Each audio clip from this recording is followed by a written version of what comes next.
ప్రస్తుతం ఓటీటీలో suspense crime thriller సినిమాలదే హవా. భాషతో సంబంధం లేకుండా ఈ జానర్ సినిమాలు సిరీస్లను చూసేస్తున్నారు ఆడియన్స్. ప్రేక్షకుల అభిరుచికి తగ్గట్టుగానే ఓటీటీ సంస్థలు కూడా ఇంట్రెస్టింగ్ క్రైమ్ థ్రిల్లర్ సినిమాలు, వెబ్ సిరీస్లను ఆయా భాషల్లోకి అనువాదం చేసి మరీ స్ట్రీమింగ్కి తీసుకొస్తున్నాయి. అలా కొన్ని రోజుల క్రితం ఓటీటీలోకి వచ్చిన ఓ వెబ్ సిరీస్ టాప్ ట్రెండింగ్లో కొనసాగుతోంది. సాధారణంగా ఇలాంటి క్రైమ్ థ్రిల్లర్ మూవీస్, వెబ్ సిరీస్లోకి కిల్లర్ లేదా క్రిమినల్ ఎవరన్నది చివరి దాకా రివీల్ చేయరు. కానీ ఈ సిరీస్లో మాత్రం 2వ ఎపిసోడ్లోనే సీరియల్ కిల్లర్ను రివీల్ చేస్తారు. అతను హత్యలు ఎలా చేస్తున్నాడో చూపిస్తారు. అయినా ఈ సిరీస్ ఆసక్తిని కోల్పోదు. ఈ సిరీస్ కథ మొత్తం ఓ సీరియల్ కిల్లర్ కేసు చుట్టూనే తిరుగుతుంది.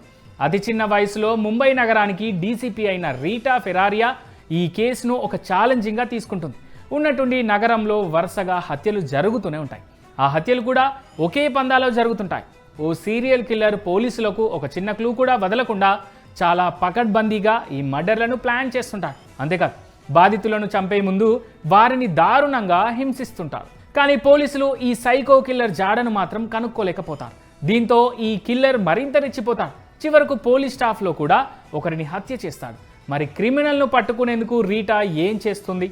అసలు ఆ సైకో కిల్లర్ ఎందుకు ఈ హత్యలు చేస్తున్నాడు? అతని మోటివ్ ఏంటి?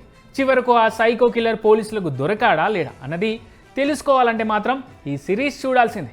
ఉత్కంఠభరిత సన్నివేశాలు, ఊహకందని ట్విస్టులు, గ్రిప్పింగ్ స్క్రీన్ ప్లేతో ఆద్యంతం థ్రిల్లింగ్గా సాగే ఈ క్రైమ్ సిరీస్ పేరే దల్దల్.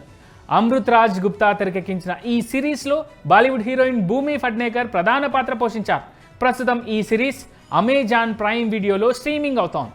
హిందీతో పాటు తెలుగు తదితర భాషల్లో ఈ సిరీస్ అందుబాటులో ఉంది. మొత్తం 7 భాగాలుగా ఉన్న ఈ వెబ్ సిరీస్లో హింసాత్మక సన్నివేశాలు చాలానే ఉన్నాయి. కాబట్టి పిల్లలతో చూడకపోవడమే బెటర్.